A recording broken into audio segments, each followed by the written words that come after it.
We were sad when they took our son away, but I kind of figured they were gonna take him, and it was hard, very hard, for us, me and her, my mom, me and my wife.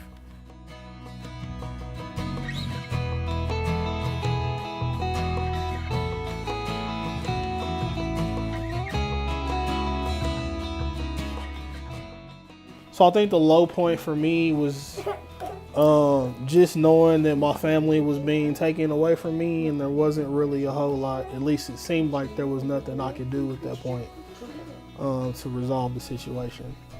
And then, later finding out what it was in regards to, and knowing that I had something to do with it.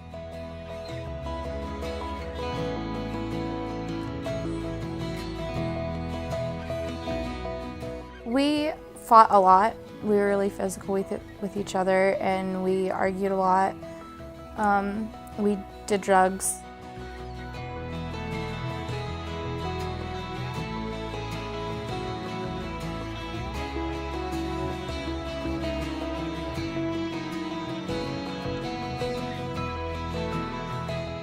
I was so angry at first just because of the mental illness. I was angry, I was depressed, I was sad.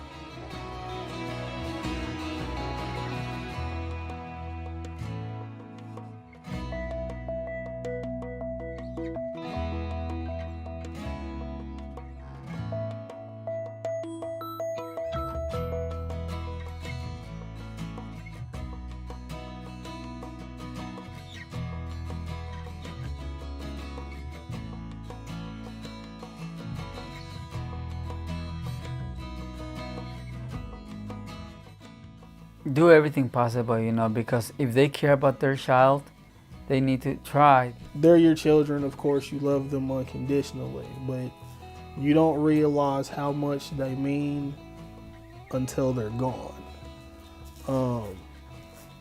That was probably, it was the roughest 6 months of my life, bar none.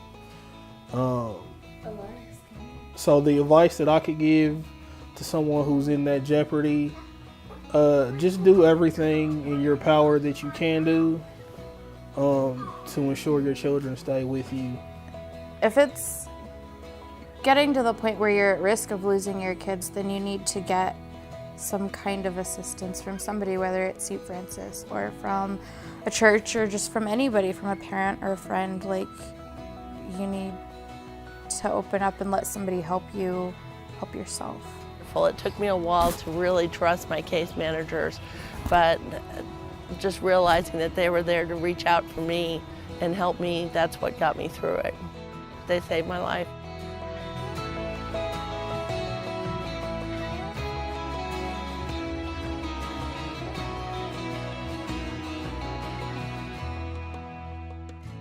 I feel very lucky that I get to see all the great stories of all these families coming back together and living together in the same house and kind of putting the past behind them and moving forward. And so that's a great opportunity. A mother of 6 children. She was a single mom, and her children came into custody for a variety of different reasons, but some of the children were staying in different households with different relatives, and mom had some substance abuse issues, and she was in a domestic violence relationship. When the children came into custody, it's one of the worst things that could ever happen to you, losing all your children. So I think for a while, she continued on the same path that she was on. At one point in the case, as the case was going on, things were not really progressing, but she just made a decision to stay clean and to get clean and stay clean, and then to change some of her decisions and change the way she lived her life. So she was able to leave the abusive relationship she was in. She was able to get into rehab and stay clean. She was able to maintain housing. She got a job. She got into therapy and worked on herself so she could be a better parent. She took every opportunity she could to make herself better. She worked really, really hard, and she worked together with her church, and her church helped her out.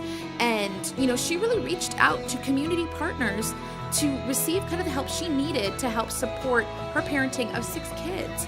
So the children came back to her, And this was really cool. She was so grateful that she had all of the workers that ever helped her out. So the case manager, her therapist, all these different people that helped her get back on that right path.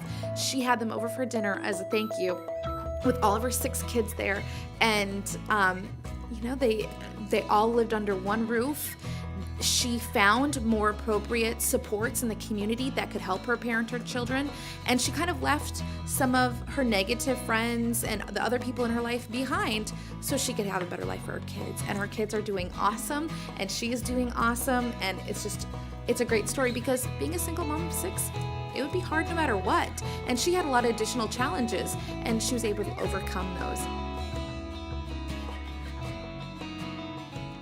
Children grow up best in families, and we truly believe that.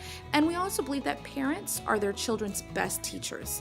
So we want to reunite families. We want families to be together. So cooperate with professionals. Get services that you need to increase your parenting skills or help you make better decisions. And just don't forget to ask for help and don't lose hope. Having your kids in foster care is not the end of the world. It's embarrassing, but I think it would be more embarrassing to not get them back and to leave them there. You can't give up on them, they're your kids. They're not going to give up on you, so just don't give up on them. Oh, trust your case managers. Trust your case managers. You may be angry, you may be sad, you may be upset with the whole system, you may feel lost and depressed about losing your kids, but trust your case managers, because that's your number one advocate right there. That's your number one person who's going to stand up for you and get you the resources you need.